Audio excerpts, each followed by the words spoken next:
From the first time I walked in the door, I was struck with the creativity, and this is, of course, a small school. You could tell they were all gifted kids, really into it, and just a wonderful vibe that attracted me from the very beginning, even though I wasn't teaching here. It was 5 years later that I joined the faculty.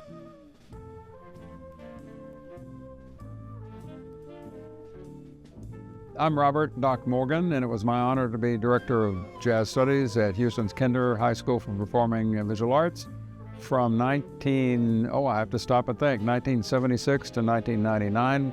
Before that, I was head of the jazz program at Sam Houston State, now University.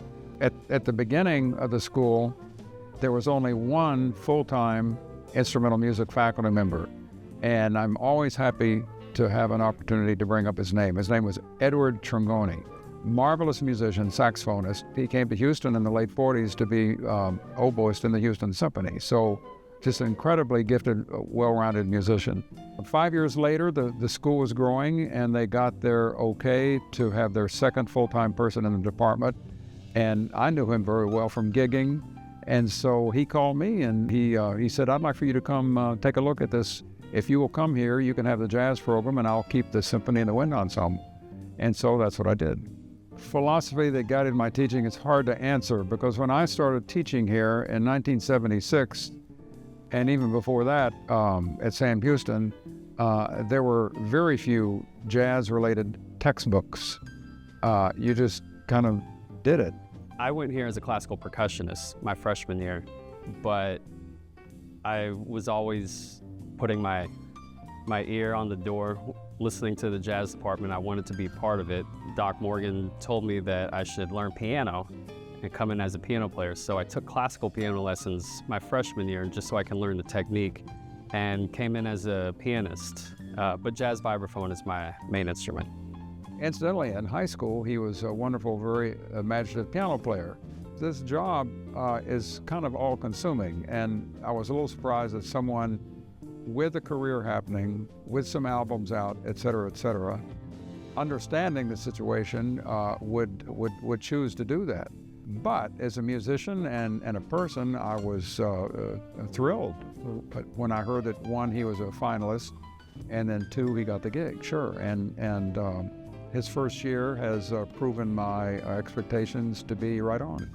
I want certain things, good things, to go the way they did when I was here, and I want to keep up a lot of those traditions. But at the same time, it's, I'm trying to learn how to make it my program too.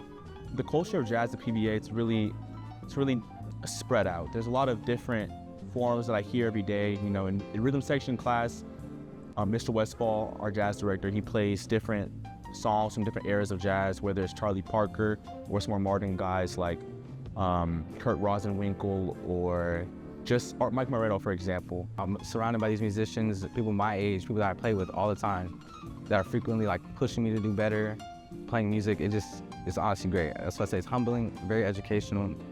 It's just great to be surrounded by people my age that are into the music like me. It's a legacy thing. My dad went here back in 1997. He graduated in 1997 with, Robert Glasper and Walter Smith. There's hardly any places to find a stable jam that's there.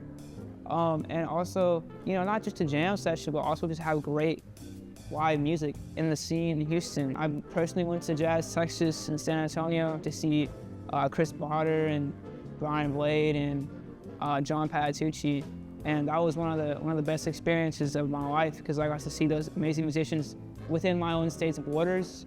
When you're able to express how you feel with other people that may feel the same thing as you, it's like a community that gets brought together, and then other people that may feel the same as you get to express how they feel too. So just a constant growth. The new club is opening. I'm very excited for that, because honestly, I feel like there's gonna be some pretty important people playing there. People will be listening to the music, and I feel like that's the most important thing for musicians that want to play, for our audience, and for our audience that listens, and people that have a good time. That's what I think. This is the most we've seen about a club in Houston in the longest time, so. People are really excited about this venue. It's not just a restaurant that's going to throw a jazz trio in the corner. Doc's is a totally different animal. It seems like this is going to be well run. and it's going to be an establishment. I have not been to Jazz Texas, but I know several people that have been. And from what I hear from them, Jazz Texas is going to gloriously fill in this vacuum that we jazz folk have been waiting for. And I can't wait. Doc's Montrose is not opening until the fall, but still, I would like to kick off their first season in the same manner that I used to kick off the wonderful HSPVA Jazz Ensemble. 1, 2, 2, 2, 3, 4.